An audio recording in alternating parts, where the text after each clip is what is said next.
Woo, how we doing, ladies and gentlemen? Welcome to Prince John Internet TV, the place where we try to introduce logic to humanity systems so that there can be peace and communication and a sense of understanding about each other, learning about each other, communicating, dealing with our emotions, and most importantly, discovering how to manage our relationships so we can sustain those two special ones, the one with ourselves and the one with our spouse.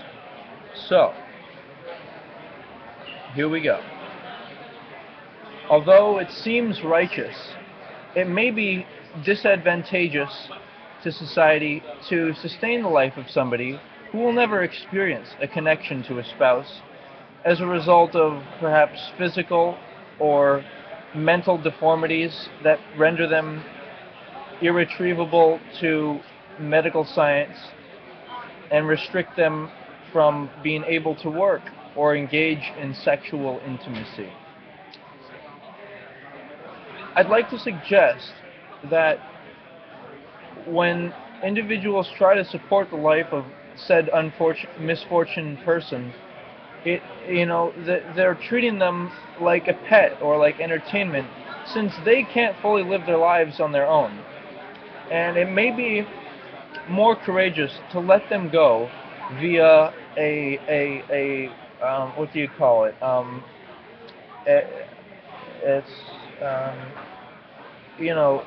friend, a humane assisted death, and and and allow them to continue on their journey of rebirth and reincarnation. I think it's random, by the way, that and refreshed and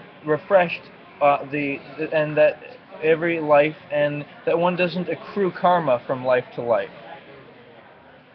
I think there's one road for each person as a result of a movement towards financial independence and independently sovereign ways of life, like learning how to do many things on one's own and living one's own life. And we can truly be ourselves, not having to placate each other anymore. We can be nice to each other, but we don't have to pretend to like each other if we don't. And the one goal is on that road to have a special person with you. Now, the elders in the American community may not say this, but they figured out a lot of difficulties for us, so our lives would be easier. And we could have more recreational time, and with improved technology and social systems, and bedroom time with ourselves and our spouses. And if I were an elder, I would make such a statement. Enjoy your life. I had a chance to experience my thrills and challenges. Now, I don't want you to feel bad for me because I'm elderly, but rather, I want you to focus on stabilizing your life, making it your own.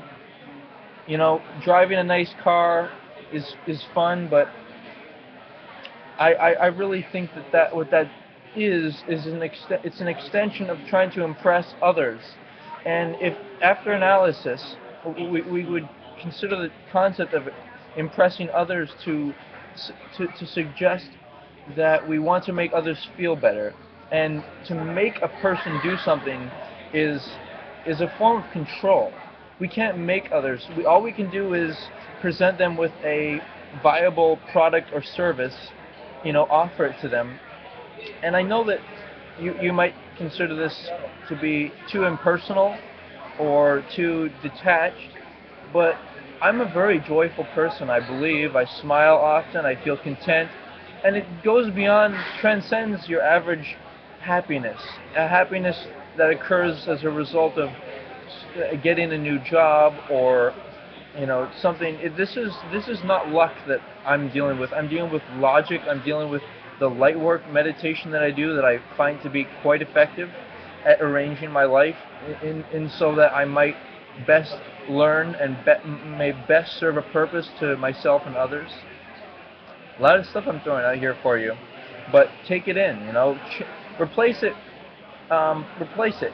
Don't take financial advice from me, for example. I don't have any money in bank accounts at all, really. And so, however, I think you could benefit from my concepts on philosophy, my philosophy of joyfulness.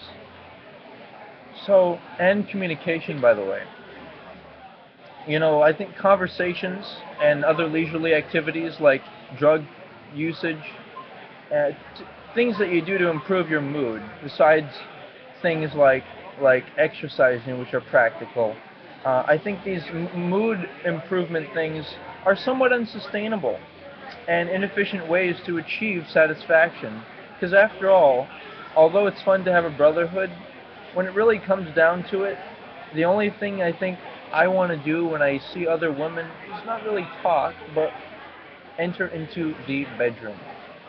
And so, remember this as well. Slang speaking, like using curse words or words that may seem derogatory, may not seem inherently bad, but it normalizes certain things like negative behavioral patterns and potentially criminal activity, and and this way of ineffective speaking, this like speaking in slang, it it may result in potential disagreements and conflicts as a result of poor communication. And and uh, that's it for now. Thanks for being here with me.